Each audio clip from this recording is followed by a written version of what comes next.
தமிழ்நாடு முழுவதும் 1000 முதல்வர் மருந்தகங்களை முதலமைச்சர் மு.க.ஸ்டாலின் வர 24ஆம் தேதி திறந்து வைக்கிறார்.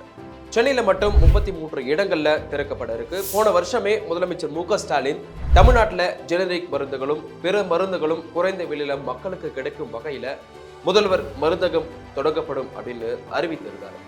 இந்த மருந்தகங்கள் அமைக்க கூட்டுறவுத்துறை மூலமா விண்ணப்பிக்கலாம்னு அறிவிக்கப்பட்டுச்சு. சரி, நீங்களும் இந்த முதல்வர் மருந்தகம் அமைக்கணும்னு நினைச்சீங்கன்னா இப்போ நான் சொல்ற ஸ்டெப்ஸை கரெக்டாக ஃபாலோ பண்ணி ஃபர்ஸ்ட் ஒன், D.Pharm அல்லது B.Pharm படிப்பினை முடிச்சுட்டு மருந்தாளுநரா உரிமை பெற்ற தொழில் முனைவோர்கள் முதல்வர் மருந்தகத்திற்கு ஆன்லைன் மூலமா விண்ணப்பிக்கலாம்.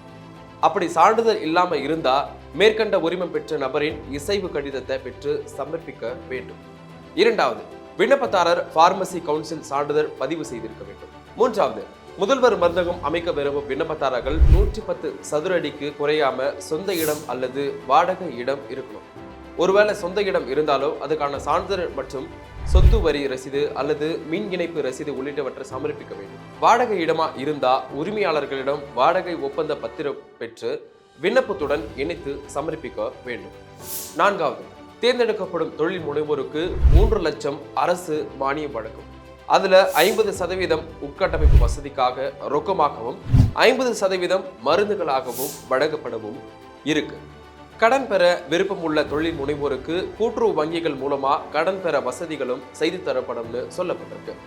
ஒருவேளை நீங்க விண்ணப்பிக்கணும் அப்படின்னு ஆசைப்பட்டா முதல்வர் மருந்தகம் .tn.gov.in என்ற வெப்சைட்ல போயிட்டு இப்போவே விண்ணப்பிச்சுக்கலாம். D.Pharm B.Pharm முடிச்ச உங்களோட ஃப்ரெண்ட்ஸ்க்கு இந்த வீடியோவை மறக்காம ஷேர் பண்ணுங்க.